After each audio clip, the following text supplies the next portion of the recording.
এটা হলো একটা গিফট যা আমরা একটা আপুকার ভাইয়াকে দিয়েছিলাম। তো এই গিফটটা কিসের জন্য দিয়েছি সেটা আপনাদেরকে পরে জানাচ্ছি। তো আজকে মনে করেন বিরিয়ানি রান্না করা হয়েছিল। তো আমরা বাসাতে অনেকজনাই থাকি, তো সবাই মিলে আজকে পেঁয়াজ মরিচ তারপরে মুরগি তারপরে মশলাপাতি যা যা লাগে কাটাকুটি বাটাবাটি সবাই মিলে একসাথে বাটাবাটি তারপরে মুরগি পেঁয়াজ এগুলো সব কাটা হয়েছে।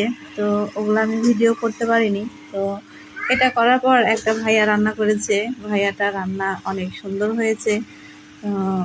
কত সুন্দর করে লেড়ে ঠিক করে দিচ্ছে, এরকম তো আমরাও পারবো না। তারপরে তো সুন্দর করে ঢেকে দিল, তারপরে কিছুক্ষণ পর আবার ভালো করে নাড়াচাড়া করে দিচ্ছে যেন সব দিক দিয়ে একেবারে চালগুলো ফুটে যায়। তো এভাবেও সুন্দর করে নাড়াচাড়া করে দেওয়ার পর এই তো রান্নাটাও বেস্ট হয়ে গেছে।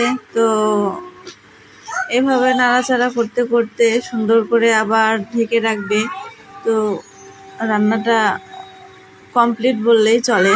তো ভাইয়াটা অনেক সুন্দরই রান্না জানে। আর এটা হচ্ছে এক আপু আর ভাইয়া রিলেশন করে বিয়ে করেছিল, তো ওরা হচ্ছে কোনো অনুষ্ঠান করেনি।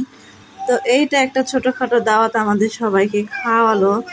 তো শুধু দাওয়াত খাইলেই হবে, কিছু তো গিফটও দেওয়া লাগবে, তাই না? তো আমরা আবার সবাই মিলে এই গিফটটা কিনে নিয়ে আসলাম। মানে আমরা কিনিনি, যে ভাইয়া রান্না করেছে ওই ভাইয়া মানে আরও 2-3টা ভাইয়া মিলে যে কিনে নিয়ে আসছে গিফটটা। তো গিফটটা কেমন হয়েছে জানাবেন। আর যদি ভিডিওটা ভালো লাগে তো হচ্ছে শেয়ার করে দিবেন, কমেন্ট করে দিবেন। আল্লাহ হাফেজ, টাটা।